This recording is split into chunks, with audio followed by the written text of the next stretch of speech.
ॾिसी रहिया आहियो सिंध ग्रीन न्यूज़। मां आहियां गुलज़ार मंचांडियो। ख़बरुनि जो सिलसिलो जारी आहे। हाणे ख़बरूं शामिल कंदासीं।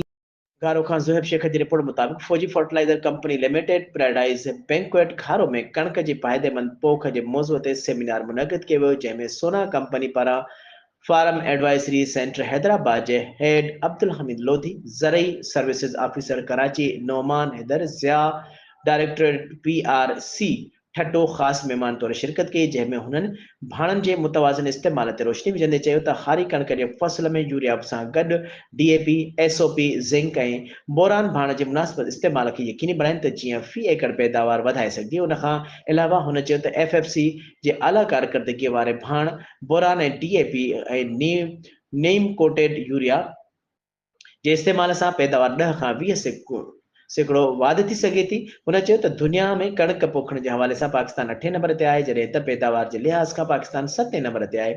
दुनिया में 3 अरब खां वधीक माण्हू कणक जो इस्तेमाल कनि था, पर कणक जी पैदावार जे लिहाज़ खां असां तमामु पोइ ते आहियूं। हुन चयो त असां ज़रई माहिरनि ऐं तजुर्बेकार हारियुनि जी सलाह सां कणक जे फ़ी एकड़ पैदावार 60 मण ताईं वधाए सघूं था। उन मौक़े ते सिंध आबादगार फोरम जे चेयरमैन डॉक्टर मोहम्मद अफजल आरई ऐं मोहम्मद वसीम सुमरो साना सेंटर इंचार्ज घारो सोना सेंटर जे टीम समेत वॾे अघ में आबादगार मौजूद हुआ।